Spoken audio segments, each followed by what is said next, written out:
Hello, today I'm going to talk about the evolution of gendered words. Now, when words evolve, they typically go in one of two directions. They pejorate or ameliorate. When words pejorate, they develop negative connotation. When they ameliorate, they develop positive connotation. Throughout history, words that relate to female typically pejorate, whereas words that relate to males ameliorate. A classic example of this would be master and mistress. It used to just mean a woman and man of higher status or who owned property and land. Master ameliorated into meaning someone skillful at something, and mistress pejorated into meaning a promiscuous woman who sleeps with a married man. Another good example would be buddy and sissy. It used to just mean brother and sister. Buddy ameliorated into meaning friend, pal, companion, and sissy pejorated into meaning someone who's a sissy or a scaredy cat. Now I'm going to go into a little bit more detail, specifically of two words. The first word is one of my favorite words, cunt. It is phonetically pleasing to say, and its pejoration is directly tied to our history. The exact origin of the word cunt is unknown. Many claim that it can be traced all the way back to a hypothesized prehistoric language called Proto-Indo-European, with the word sound ka indicating femininity. In Egypt, 25th century BC, cunt with a K was used as a term of respect, meaning body of her. For centuries, it was most widely used as a neutral term for female genitalia. This was back when Homo sapiens were nomadic and always traveling around. At that time, female sexuality was seen in the same light as male sexuality. Then around 10,000, 12,000 years ago, humans started staying in place, which meant they started owning property they wanted to pass on to their children. Men needed to know whose children were theirs and that they didn't belong to anyone else. Thus began female monogamy, and with it, the demonization of female sexuality and the pejoration of cunt. This brings me to another favorite word of mine, bitch. It is one of the most commonly used words in the English language, and its story is very interesting. As most of you probably know, it came from the Old English word meaning female dog. The beginning of bitch's pejoration started with men who compared women to dogs in heat as another term for slut or whore.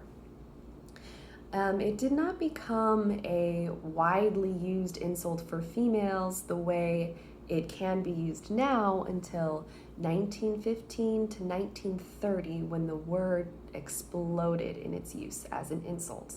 This was also the time of women's suffrage movement, and so this word was mostly used by people who were against the movement.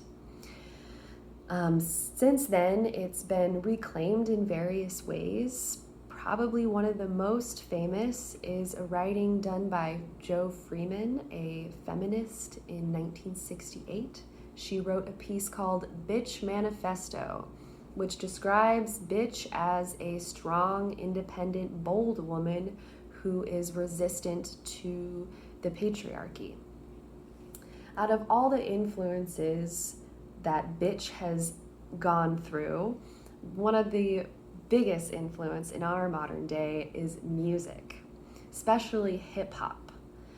In the late 80s, early 90s, bitch was used mainly as an insult among male rappers.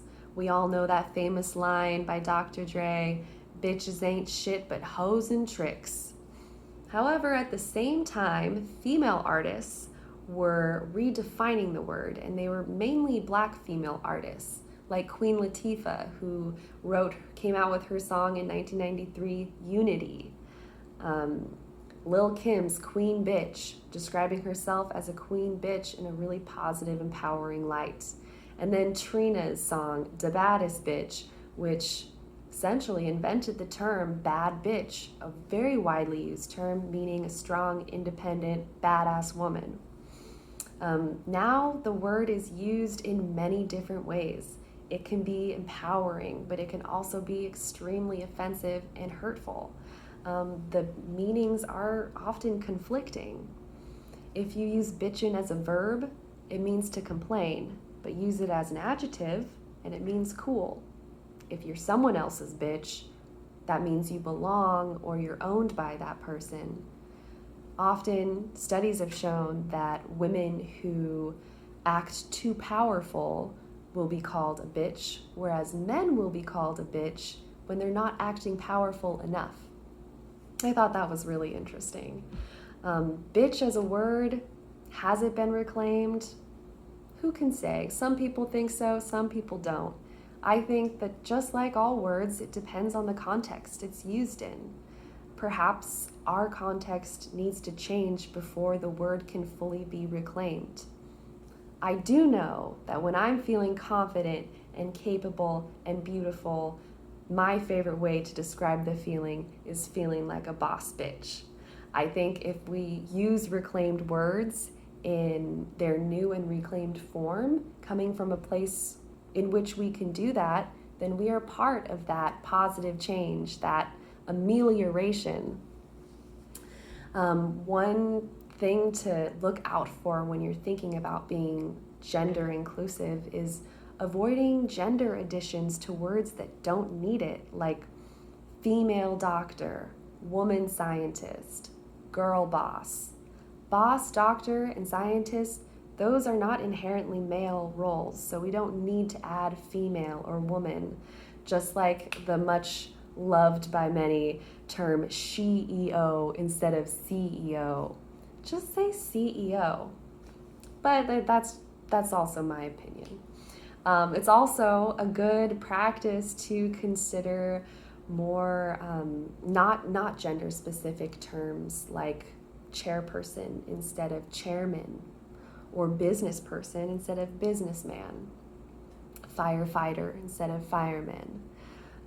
These are all conscious and thoughtful ways we can be aware of our language. And as the meaning of gender expands, the roles that language has placed on them is being challenged. So now is the time to really think about the words we say and how we say them and what it means, who it empowers, who it oppresses.